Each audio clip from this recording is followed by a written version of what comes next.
Another day, another mini vlog. So for today is kaganapan nga ay sasamahan nyo kami dito sa bukid. Wala naman tayong ibang gagawin kundi magkakatay lang tayo ng manok dito. Yes nga mga mi, naisip namin katayin yung manok dahil wala nga kaming maulam. Hindi nga naman ako nahirapan dito dahil ang sipag ni Mr. magkatay ng manok ay for the go. Basta ulam na talaga ang pag-uusapan ay napakabilis nga naman talaga niya kumilos. Aba, dito nga sa bukid namin ay pwedeng maraming gawin. At habang naghihintay nga kami na maluto yung ulam ay nakita nga namin na maraming bunga ang puno ng niyog. Naisip nyo na rin ba ang naisip ko ay for the go. At dahil nga mainit ang panahon ngayon, masarap talaga uminom ng buko juice. Wow. At so ayun, ito na nga ang kasunod nga kaganapan mga mi, dahil hindi nga kami mahihirapan sa pagkuha ng bunga ng niyog. Mahaba-haba nga ang tsikahan natin dito mga mi dahil mahaba itong video ko.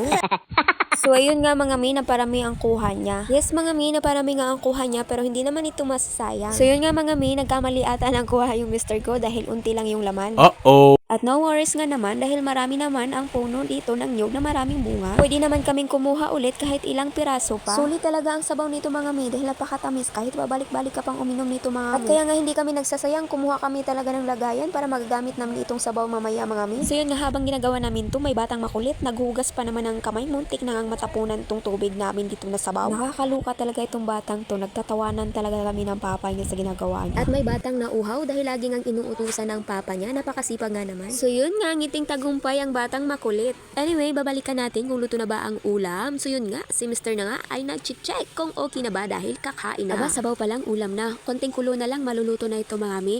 At ready na rin ang mga bata dahil nagugutom na. At masarap to mga mi dahil si Mr. ang nagluluto. Lalo na pag si Mr. ang magluluto ng sinabawang manok na binisaya, talagang masarap. Wow! So yun, ready na, kakain na nga at nauna na nga si Mr. dahil nagugutom na siya. Dahil alam ko na kanina ba siya nagugutom dahil nga natanghali nga kami na pagpunta dito sa bukid. So may kasabihan nga tayo mga me, pag siya ang nagluluto, siya ang unang titikim. Umulan na mga me. So yun lang, more follow. Thank you for watching. Bye!